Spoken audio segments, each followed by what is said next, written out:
Welcome to the E6S Methods Podcast with Jacob and Aaron, your weekly dose of tips and tricks to achieve excellent performance in your business and career. Join us as we explore deeper into the practical worlds of Lean, Six Sigma, project management, and design thinking. In this episode number 184, Jacob and I review some open black belt job descriptions to see if they're really looking for the right qualifications in a candidate. If you're just tuning in for the first time, find all our back episodes on our podcast table of contents at e6s-methods.com. If you like this episode, be sure to click the like link in the show notes. It's easy. Just tap our logo, click, and you're done. Tap, click, done. Here we go. Certified black belts earn 16.7 to 26.8% higher salary than those who are not certified. You know, I got lucky. I had a company that invested in me many tens of thousands of dollars. This is what we're doing. We're doing a subscription model. This means that you decide how much that you're going to pay by how long you take to complete the program. If you finish faster, you pay less. It's pretty much that straightforward. Just consider this. Even if it takes you a full year to complete it, you'll still pay several $1,000s less than with a comparable program. The value of this goes far beyond that, and the fact that it's self-paced. Your boss doesn't have to excuse you from work. You don't have to take vacation. You do it on your own time. So here's how you apply. Go to www.e6s-methods.com/bb2017. Here's the password. All lowercase, E6S-BB2017. That's the only way you can get to the application page, and this is the only place I'm sharing that password. I wouldn't hesitate. I would take advantage of this right now. Once that space fills up, that's it. Hey, Jacob, how are you? I'm good, Aaron. How are you? Jacob, I'm doing awesome today. Wow, that's pretty different. Well, last time I was fantastic, so I decided to change it up. Excellent. And my wife is having me try to throw more positivity out into the world. That way more positivity comes back. So Got it. I don't want to just say, I might. All right. Meh. So today's episode is kind of different, but I've kind of wanted to touch on the topic of what would it take to hire a black belt, and maybe create a series around employing or searching for and job postings, what recruiters are looking for, and we'll probably a future episode on resumes or something like that. So on this one, just picked a couple of job postings that out of Columbus, Ohio, which is pretty central to the United States and seems to have a fair amount of demand for Lean Six Sigma black belts. So I just picked up some of these from Indeed. I'm going to scrub the company information out of them. Just thought we'd go through it and say, we as people who are skilled in the art of Lean and Six Sigma and what it takes to do well at the job and what a company should be looking for, let's sort of go through and say, okay, are they actually asking for the stuff that we think they should be asking for? But just one question, though.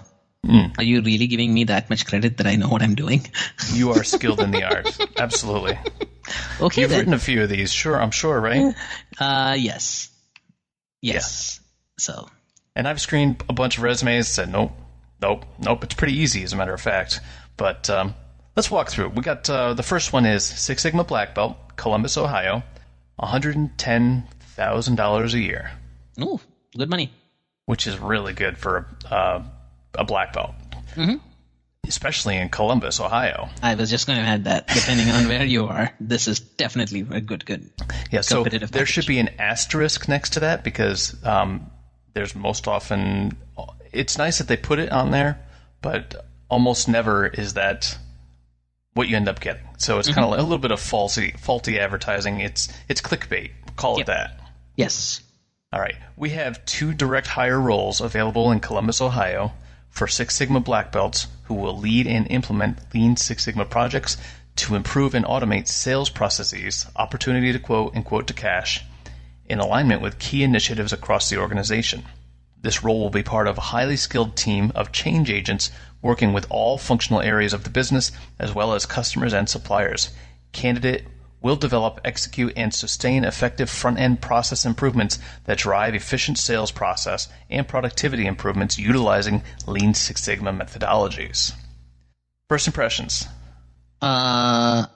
It's more like a DFSS role, the way I'm seeing it, specifically considering that they already know what they want to do. They want to build up basically a new sales process, and they want to automate it. And then looks, I think at the same time they're hoping to change the people within their roles or how they function or process that. So it's more like a little bit of change management aspect coming into the play.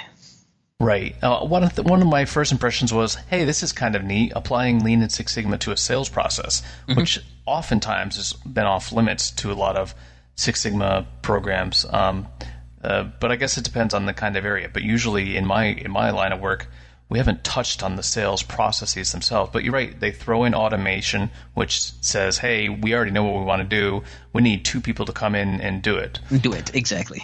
Right. But I think really they should have just said, reduce the lead time in between opportunity to quote and quote to cash. Because oftentimes those, I know in my current role, those are getting bogged down. And the lead time on these things is like weeks. And it's like by that time, it's just, you've already lost customer. Yeah, I mean, this is the other piece, right? It depends on which industry it is. Certain industries, like where I am today, some of the sales cycles are months, sometimes years, depending on what kind of service you're providing. So, especially if you're, if it's like a B2B sort of an environment, then you're definitely the sales cycles are a lot longer. So it all depends on how that is and how you do that. So, yeah, but at least consciously, this looks decent, but my concern with this right now is it more of a project manager role? Oh yeah, absolutely. No doubt in my mind. Yes. Responsibilities. This position serves as a change agent by driving the required cultural transformation and the adoption of successful Lean Six Sigma process improvement practices, and by diagnosing barriers to project success and facilitating resolution. Stop me when you want to. No, so I mean, this just confirmed my doubt from earlier. It's pure project management activities. Let's go on. Okay. Work with cross-functional teams to map current state processes, determine process improvements, install future state process, and implement monitoring and control systems. This, I think, is good. I mean, I think they're very clear on what they want this role to be doing. And seems like the person who wrote this maybe took a green belt class or something close to that, because they're using all the right terminology. Well, so this, I guess I do think that's, you're right. They're using all the current terminology, but it also seems to be, okay, here's a formula. It's not this is how we want you to do it. Yes. Yeah. Yes. It's not really what are you trying to achieve. This is what we want you to do. So in that case, you're really more of a project manager, like you mentioned. Yep, and I think it's more like, here's the problem, here's the method how you want to solve it, now go do it.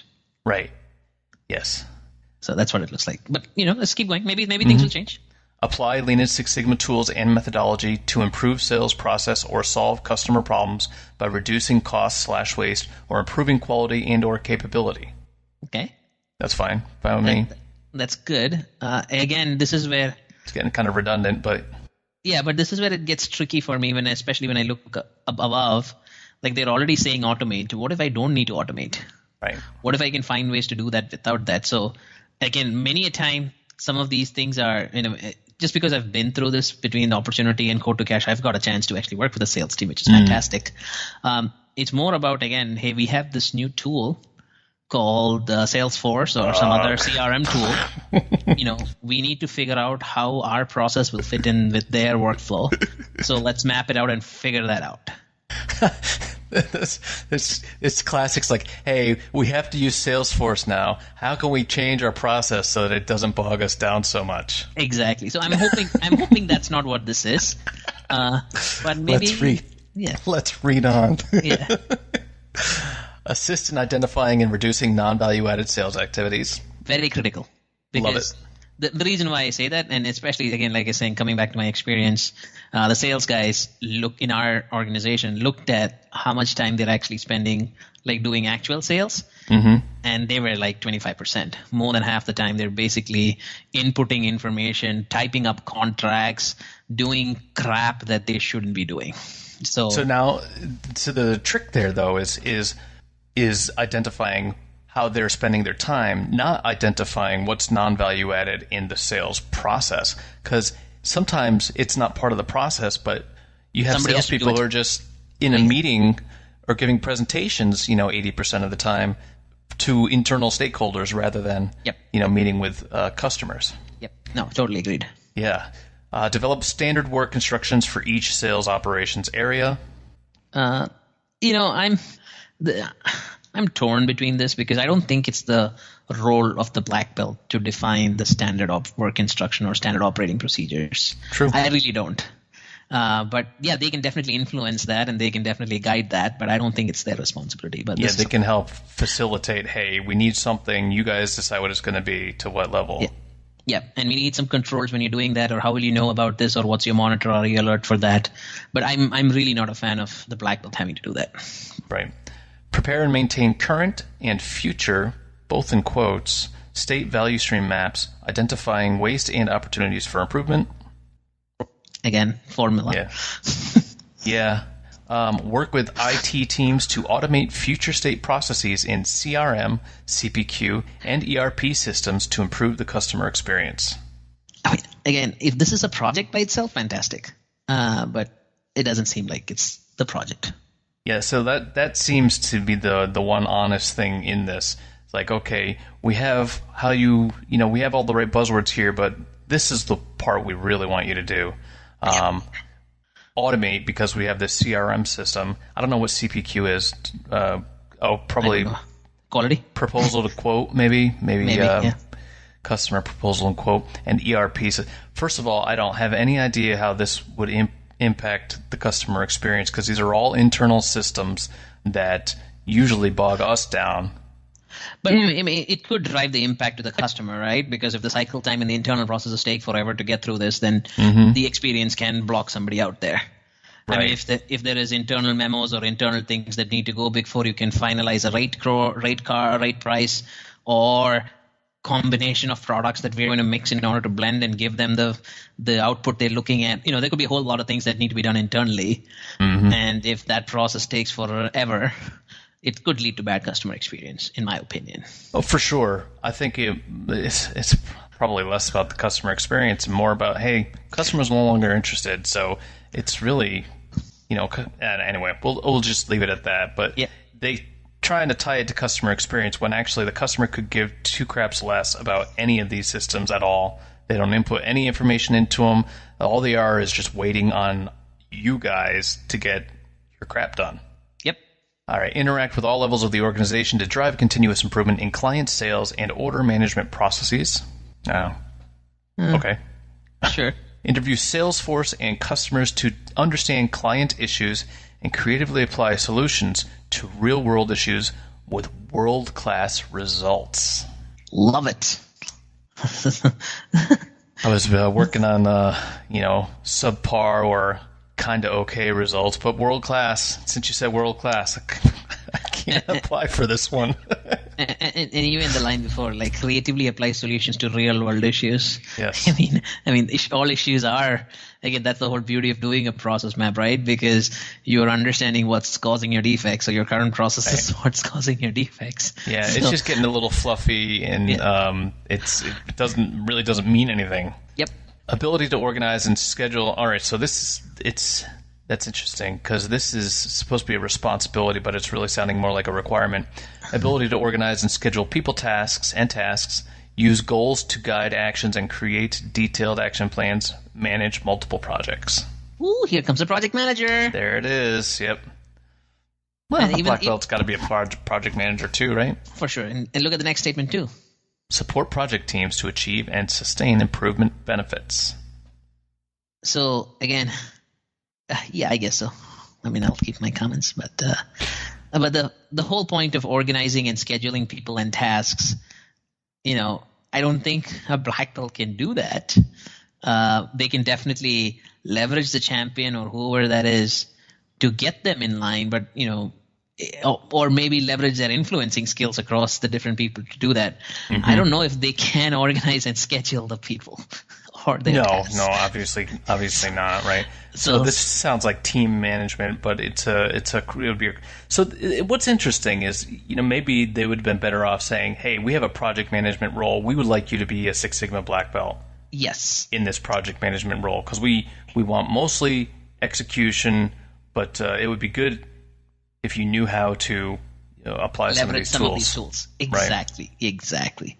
And the project is truly mapping processes and making sure that we are leveraging and making the streamlined process much more simpler and easier for customer experience or something of that sort. That'd be my sense. You are listening to E6S Methods Podcast, brought to you by E6S Industries. Join us on our website at www.e6s-methods.com. Journey through success. Are you tired of hearing our commercials? Wouldn't you rather hear your own? Buy a 1-minute spot to reach hundreds of listeners each week on Stitcher Radio and iTunes. Showcase your product, market your service, or maybe even reach out to a potential employer in a truly creative and unique way. Contact us through our website for more details, www.e6s-methods.com. Journey through success. All right, let's look at the requirements. I think this is getting fun now. All right. Possess excellent leadership and facilitation capabilities, customer centricity, problem-solving skills, data analysis skills, and experience in the implementation of change initiatives, workflow simplification, process improvement, and project management. Excellent. Okay. I think all skills that a black belt needs. So I have no problem with that. Yeah, it's a little redundant in there. I think it could have been brought down to like 5 different terms, but okay. Sure. Bachelor's degree in engineering or business required. Black belt or green belt trained or certified. Green belt must train up to a black belt within 6 months of starting the position. Wonder if this means they have their own program. Or you go externally somewhere too, but it's going to be hard, to find a timeline in 6 months because usually programs are 4 months or 5 months. So that's true, unless they're doing a bridge program or something. Yeah, like 2 weeks. Yeah, it's hard. That's a good point. A minimum of 5 years continuous improvement experience. And that's where it contradicts with the previous statement. Because this is very tricky, right? Because continuous improvement experience, what does that even mean? That's a good point. Did I do a project 5 years ago? Or was I part of a program or part of a company that had continuous improvement and I was on a team once? Yes, exactly. Or should I have been doing something in the last 5 years and I have to be able to prove that? Well, it becomes very tricky. Right. MBA and PMO certification preferred. I don't know what a PMO certification is. I think they mean program manager, which it's a PMP. Okay. I would think it's a PMP. All right. Or some version of that, Yeah, I think it is too, but I don't know if they mean project manager or if they mean program manager. Yeah, by the way, the program manager through PMI is way expensive. I was going to get it, but I was like, no, boy, it's like triple. It's like triple that of a PMP. PMP's expensive enough. Program manager's like, it's over $1,000. I was like, nah, never mind. What advantage does it get you? Nothing. I'm. That's why you see a lot of PMPs and not a lot of PGMs. Got it. PGM. Anyway, maybe I'm wrong. I should probably look it up. I should double check before I spew my falsehoods. Got it. Ability to interact with all levels within the organization to drive continuous improvement in clients, sales, and order management processes. Again, I don't know why specifically to that. I think, again, that's a skill that black belts need to have to be able to talk to both senior leaders as well as people down who are doing the work on a daily basis. Yeah, I think that's a basic to be there. Yeah. I mean, you basically say, hey, you can't just be sitting all by yourself. You have to be able to communicate all up and down this hierarchy. Yep. Working knowledge and proven application of the principles and philosophies of Lean Six Sigma. Expectation. I don't think that's wrong. Ability to foster cross-team learning and team-building skills. Okay. Okay. Doesn't say much, but okay. I guess it wants you to be a bit of a leader. I mean, this is where it becomes the question again, right? Is the role of the black belt now to put this team together and also grow them and make them a high-functional team? Because what's the cross-team learning? Why does black belt need to foster cross-team learning? wouldn't that be like a, I don't know, like a manager's role on the team to be able to do that? I don't know. I think, there's a team aspect to every black belt program. So the team building skills I get. You have to learn how to facilitate a team. Cross-team learning, I guess that's just, with other black belts, make sure that... Oh, if you're looking at it that way? Sharing best practices, maybe. I don't know. Sure. I'll give you that. Execution-orientated with a strong sense of urgency around tangible results. I think that's critical. I think this is a good one. I was going to say, because many a time, and I'm equally guilty, I can go in the endless mire of getting analysis done and done and done without necessarily wanting to go to the next step. Mm-hmm. So I think the fact that at the end of the day, you have to be able to drive to results, I think that's a critical thing. Yeah, you're right. And there is a point in all of our, I shouldn't say all of ours, but definitely in mine where I've had to say, okay, am I doing this because I'm interested, or am I doing this because it's important? And sometimes I have to give myself all right, you can do this for another certain amount of time, but then after that, it's over and you need to push it through to execution. So I get my little dopamine rush from the cool analysis that I did, but I can only let myself do that for a short time before I say, time to implement. Exactly. Enough is enough. Able to demonstrate leadership without formal authority. Strong written and oral communication / presentation skills. These are all pretty much normal. Work well with a team environment with sound negotiation and issue resolution skills. Yep. Excellent facilitation skills, polished interpersonal skills. All right, getting redundant. Exactly. Ability to stay objective and fair when dealing with sensitive situations. Find a win-win approach. So again, how is this different from issue resolution skills? It's not, but it really is definitely saying, no, you really need to solve some be issues. A good negotiator. Yeah. I know we said it before, but you really need to, because some things are sensitive. Yep. Strong customer focus, understand what drives customer satisfaction, and prioritize customer needs. I think that's a good thing. It is, but you notice how far down the list it is? Yes. Good point. We're at the end of page 2 of 2.2. It's like, oh yeah, and customer. Yep. Ability to apply systems thinking to generate solutions, focus on process rather than isolated events, use tools to define problems, be systematic in identifying problem areas and opportunities. I have no idea what this means. It sounds like and don't be like this last guy we hired, because he... Yes. He did all of these things wrong. Yeah, this is where he didn't succeed in his role, so we want you to do everything opposite. Systems thinking, I get that. So a holistic point of view. Don't get too locked into isolated events, meaning special cause. Use the tools and follow it and be...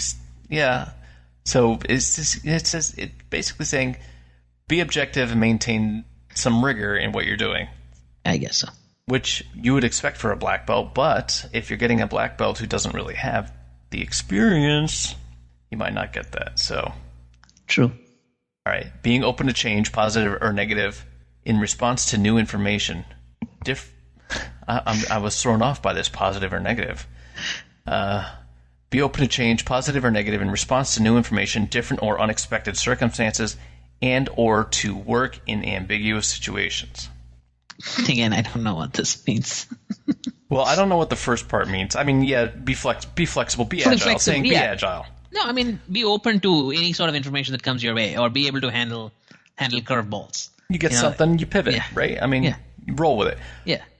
But you know what? I think this, and it's hard to make it a requirement, but being comfortable with ambiguous situations is pretty darn key for a black belt role. Mm-hmm. And I've had plenty of black belts who just expected things to be too concrete and well thought out, and you have all the data and everything's real clear, but the world kind of doesn't work that way. Yep. So I think that's pretty key, and that one actually should be like right at the top. Mm-hmm. Comfort with ambiguity. Yes. All right. Ability to work. I'm in the wrong side. Accepting and adhering to high ethical, moral, and personal values in decisions, communications, actions, and when dealing with others. Again, a little too far down the list to be bringing ethics up. Yeah, but then how is this? What about ethics is so important in here? This is about doing the right thing and making the right decisions. I mean, this is again it's when dealing with others. So this is all part of the negotiation. I just don't know what they're trying to highlight here.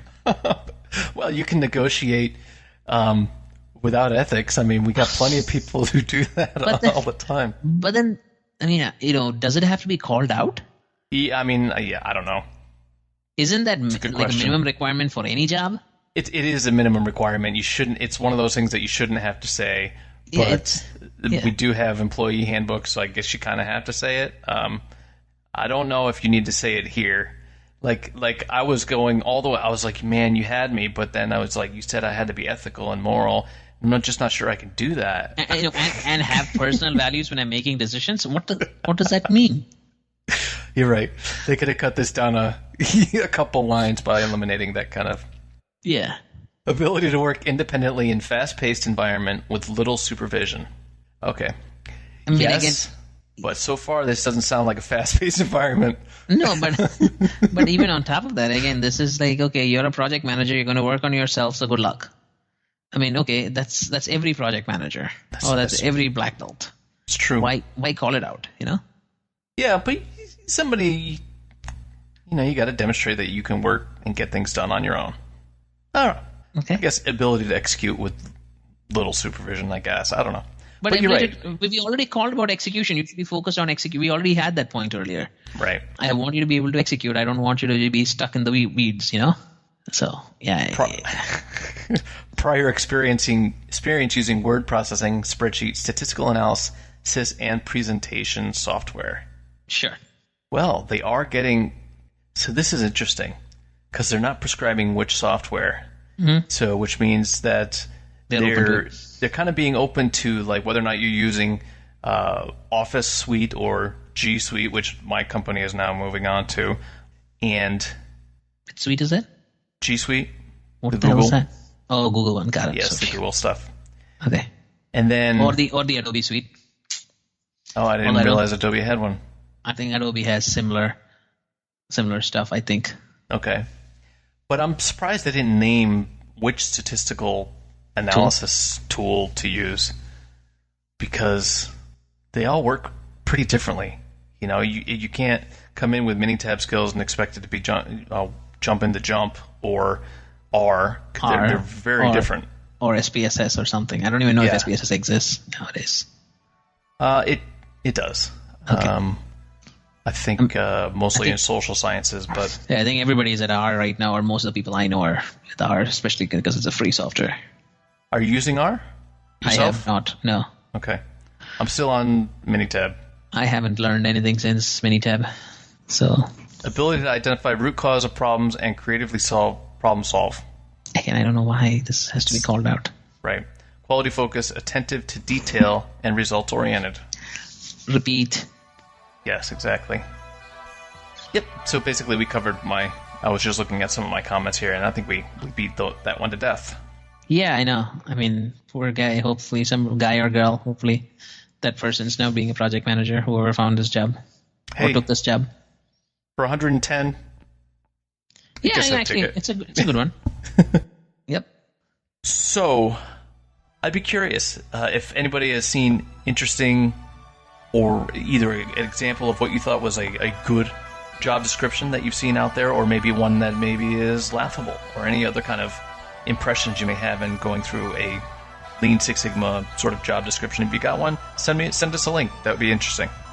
Excellent. All right, Jacob, that's all I got. All right, Aaron. Thank you, and have a good one. All right. Bye, everyone. Thanks, everyone, for listening. Thanks for listening to episode 184 of the E6S Methods podcast. Stay tuned for episode 185, part 2 of Hiring a Black Belt job postings. Don't forget to click like or dislike for this episode in the show notes. Tap click done. If you have a question, comment, or advice, leave a note in the comment section or contact us directly. Feel free to email me, Aaron, AARON, at e6s-methods.com, or on our website. We reply to all messages. If you heard something to like, then share us with a friend or leave a review. Didn't like what you heard? Join our LinkedIn group. Tell us why. Don't forget you can find notes and graphics for all shows and more at www.e6s-methods.com. Journey through success. If not climbing up, you're falling down.